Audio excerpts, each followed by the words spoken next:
여러분 날씨가 많이 춥습니다. 또 밖에 눈도 많이 오죠. 또 가실 때 발걸음도 조심히 하시면서 요새 또 감기도 되게 유행인데 여러분들 건강을 또 관리 잘 하시길 바랍니다. 혹시 서바이벌 프로그램을 좋아하시나요? 최근에 셰프들의 전쟁이 있었죠. 네, 흑백 요리사 큰 인기를 누렸습니다. 또 이전에 K-팝 스타 같은 음악 프로그램에서 이런 서바이벌 프로그램들이 유행했었죠. 그런데 이런 프로그램들을 보다 보면 느껴지는 것들이 있습니다. 대부분의 모든 참가자들이 자신감에 차 있다는 겁니다. 인터뷰를 보면은 어떤 내용입니까? 내가 최고다. 내가 우승 후보다. 다른 사람들 볼 것 없고 나만 보면 된다. 내가 이긴다. 이런 자신감 모두가 확신에 차 있는 모습을 보게 됩니다. 분명 그들 중에는 진짜 실력자들도 있지만 대부분 아쉬운 실력으로 사람들의 웃음거리가 되기도 한다는 것이죠. 우리는 이런 자신감을 뭐라고 부르죠? 근자감이라고 부릅니다. 근거 없는 자신감이죠. 그래도 이런 사람들이 있습니다. 자신감 없는 것보다 근거 없는 자신감이라도 있는 게 좋은 거 아닙니까? 그런데 때로는 이 근거 없는 자신감으로 낭패를 보게 되는 경우들도 있다는 것입니다. 여러분들 시험 기간에 근자감이 생기면 어떻습니까? 이 그림을 아시나요? 네. 시험 당일 새벽 4시 공부 하나도 안 했는데 갑자기 어디선가 자신감이 솟구친다면 여러분들 당장 공부 책을 펴고 공부해야 합니다. 정말 위험한 상황이죠. 시험보다 더 심각한 일들도 벌어집니다. 요즘 청소년과 또 청년들 사이에 도박에 빠지는 사례들이 늘어나고 있는데요. 최근 5년간 이 청소년들의 도박이 그 이전보다 3배 정도가 3배 정도가 늘었다고 합니다. 인생 한 방이라는 그런 신념을 가지고 불투명한 확률에 자신의 인생을 거는 것이죠. 그런데 이 도박에 빠진 사람들이 진짜 위험한 이유가 무엇이냐? 바로 이 근자감이라는 거예요. 왠지 이번 판은 딸 것 같아요. 왠지 이번 판은 느낌이 좋아. 야, 여기는 올인해야 될 것 같은데, 이런 마음으로 자신의 현실을 자각하지 못하는 이 근자감 때문이라는 거예요. 우리는 분명 자신감이 필요합니다. 다만 우리를 넘어지게 하는 근거 없는 자신감이 아니라 우리를 더 성장하게 하는, 우리를 세우게 하는 근거 있는 자신감이 필요하다는 거예요. 그렇기 때문에 우리 2025년 우리는 근자감이 아니라 은자감으로 나가야 하는 거예요. 은자감이 무엇이냐? 우리 따라해 보겠습니다. 은혜의 자리에서부터 오는 자신감. 이게 은자감이라는 거예요. 여러분들 2025년 우리 교회의 표어가 무엇입니까? 매일 은혜의 자리로. 매일 은혜의 자리로 나아갈 때 생기는 자신감이 있다는 거예요. 오늘 다윗은 이 은자감이 충만했습니다. 누가 봐도 이길 수 없는 상대의 골리앗 앞에 싸우러 나아갑니다.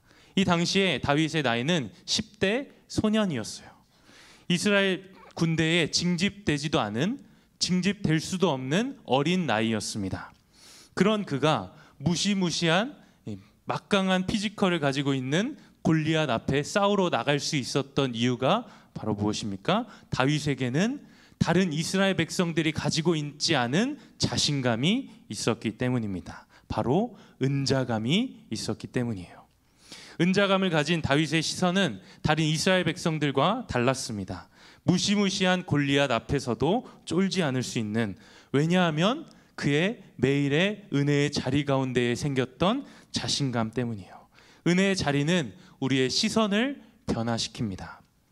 골리앗은 키가 290cm나 큰 거인이었습니다. 3대에 거의 2000을 치고도 남을 굉장한 피지컬을 가진 소유자였습니다. 이스라엘 백성들 모두가 이 골리앗 앞에 무서워 떨고 있었다는 것입니다. 그런데 다윗은 고작 목동이었어요. 양을 치던 자였습니다. 풀이 있는 곳으로 양을 데려가는 게 그의 일이었어요. 양이 무리를 이탈하지 않도록 양을 잘 돌보는 것이 그의 일이었습니다. 전문적인 싸움, 전쟁은 한 번도 경험해 보지 못한 것이 그의 삶이었어요. 그런데 다만 양을 지키다 보면 배고픈 맹수들이 양을 공격하기 위해 달려드는 그때에 다윗이 이 맹수들과 싸워 이긴 그 경험이 다였다는 것입니다. 그런데 다윗의 자신감은 바로 이 순간에 나왔던 겁니다. 바로 여기서 나온 것입니다. 그의 일상에서 맹수들과 싸우며 그 양을 지켜왔던 그의 삶의 자리에서 나왔던 자신감이었어요. 하나님께서 우리에게 주신 이 일상이 너무나도 소중합니다. 하나님께서 어떤 한 번의 사건을 통하여서 우리의 믿음을 자라게 하시는 것이 아닙니다.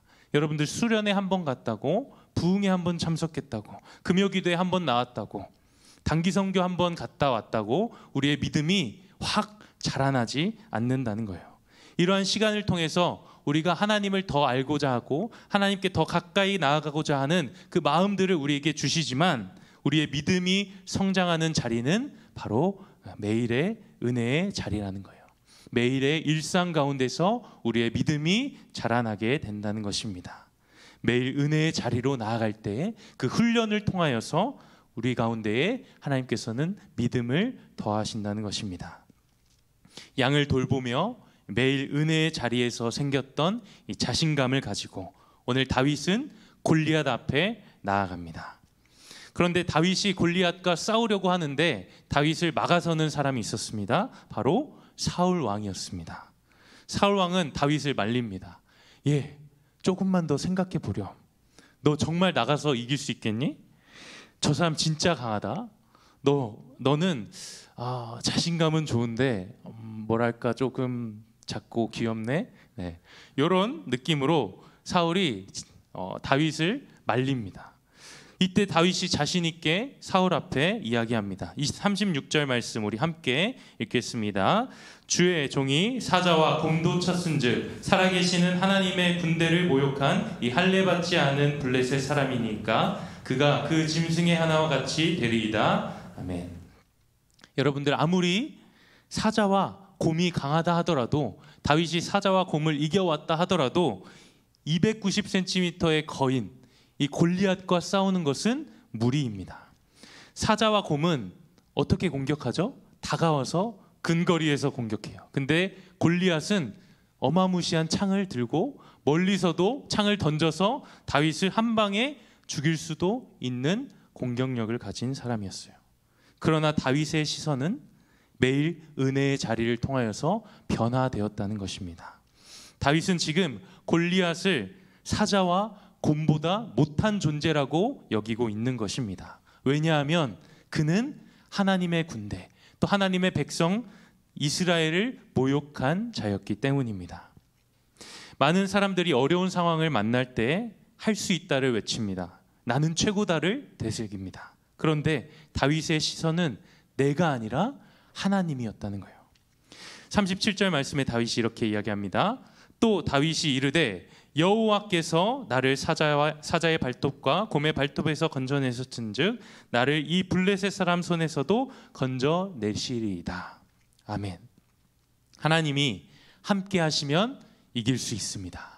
하나님이 나와 함께 하시면 내가 저 블레셋 사람, 저 골리앗을 쓰러뜨릴 수 있습니다. 이것이 다윗의 고백이었다는 것입니다. 이제 드디어 다윗이 골리앗 앞에 나갑니다. 골리앗과 싸웁니다.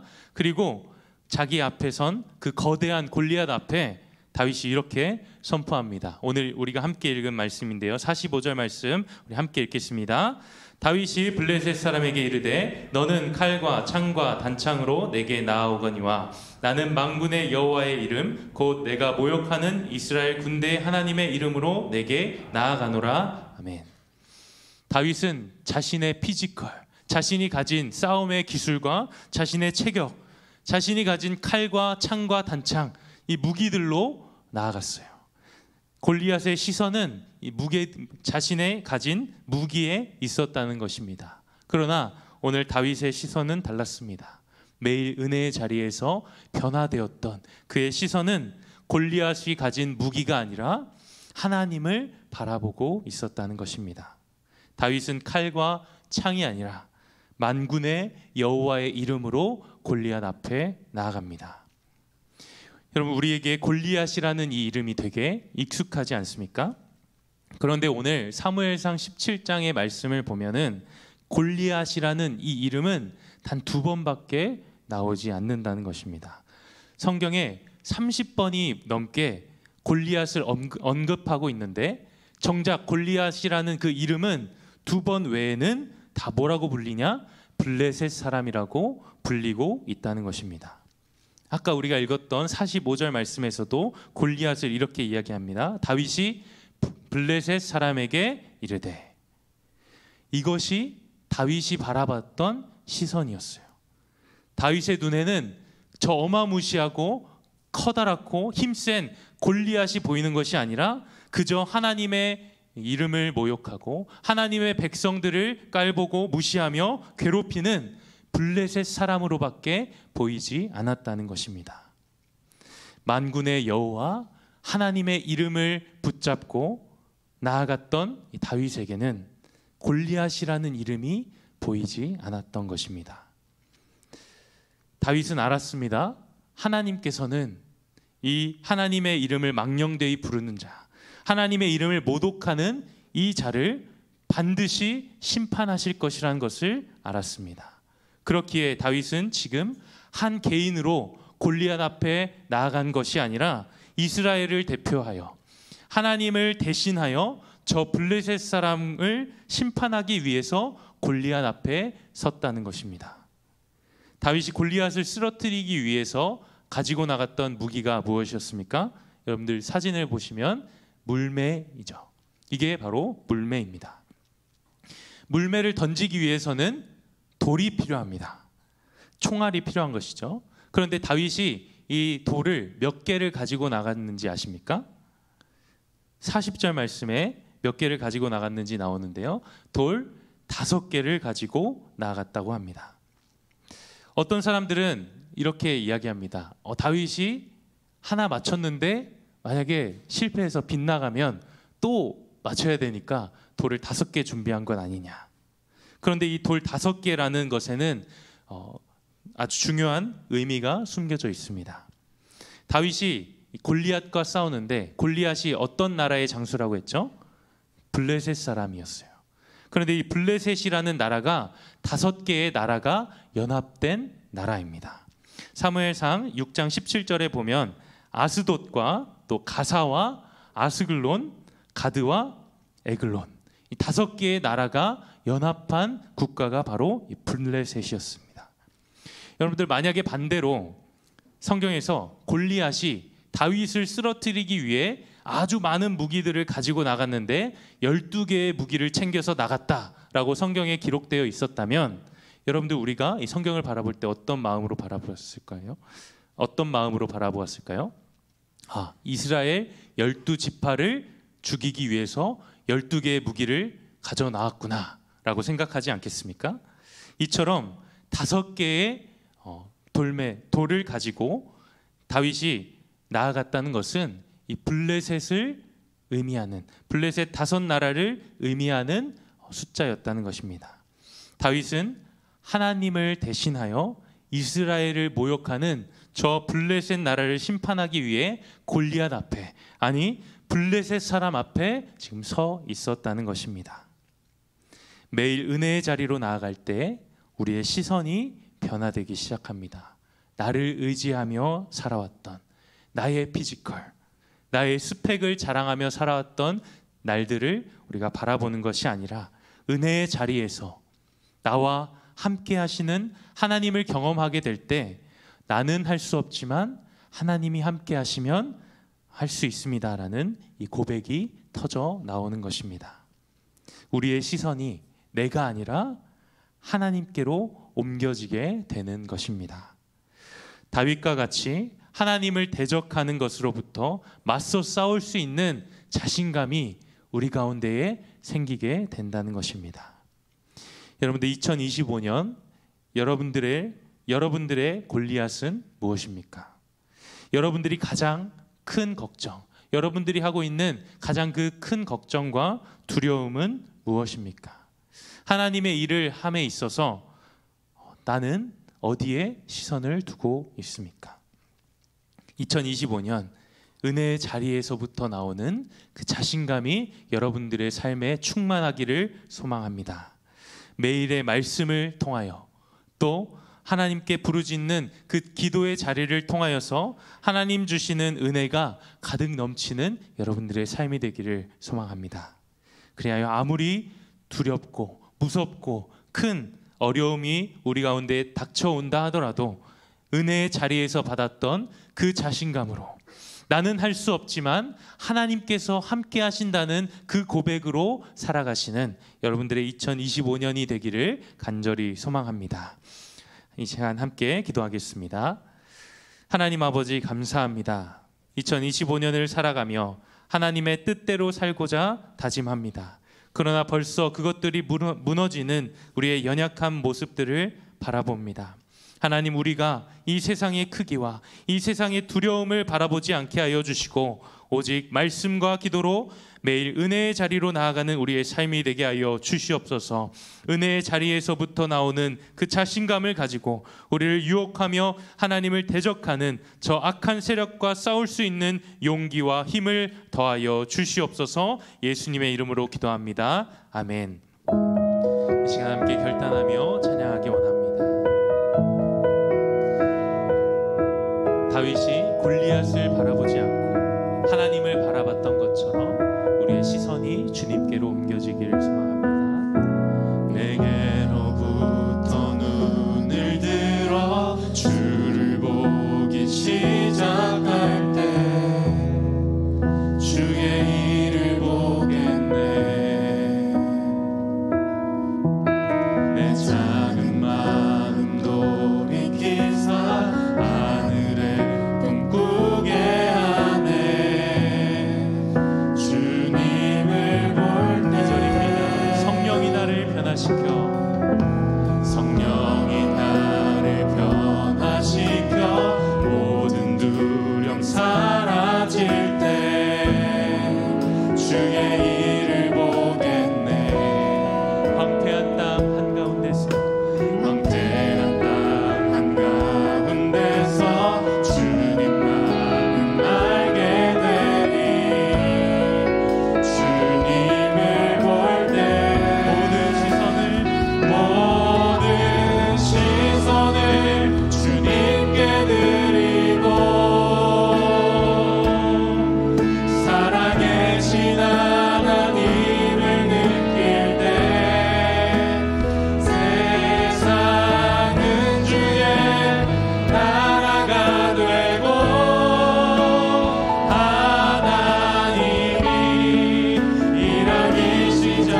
모든 시선을 주님께 모든 시선을 주님께 드리고 전능하신 하나님을 느낄 때 세상은 주의 나라가 되고 우리의 모든 시선 주님 앞에 드리길 소망하며 우리 또 손들고 고백합니다. 모든 시선을 주님께 드리고 살아계신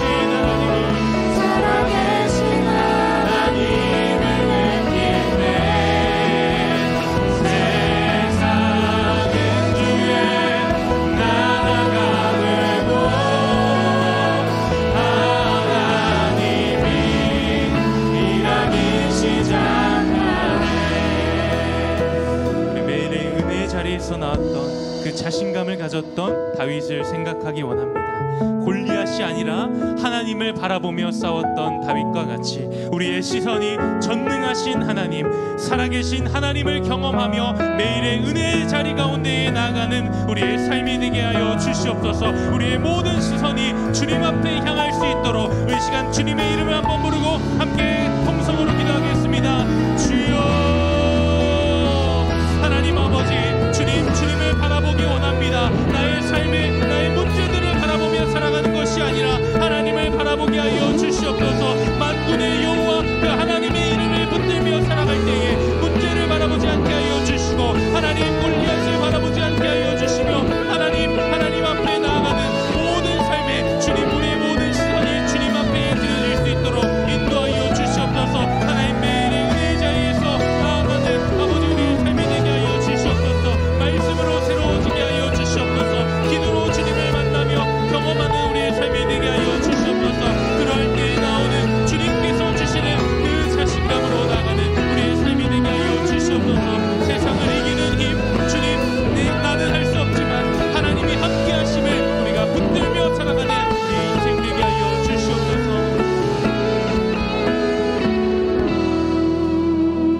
하나님 아버지 감사합니다. 2022년 5년을 시작하는 첫 달, 첫 주일 예배를 주님 앞에 드립니다. 매일 은혜의 자리로 나아가겠다는 이 결단이 변하지 않게 도와주시옵소서. 그리하여 주님이 원하시는 그 자리에서 주님이 기뻐하시는 일들을 감당해낼 수 있는 자신감과 또 용기를 우리에게 주시옵소서. 나는 할 수 없으나 주님이 함께 하시면 할 수 있음을 고백하는 올 한 해가 되게 하여 주시옵소서. 예수님의 이름으로 기도합니다. 아멘. 이제는 우리 주 예수 그리스도의 은혜와 하나님 아버지의 크신 사랑과 성령님의 교통 인도하심이 주신 말씀 붙들고 매일 은혜의 자리로 나아가기를 소원하는 여기 모인 주의 백성들 머리 위에 이제로부터 영원토록 함께 있을지어다. 아멘.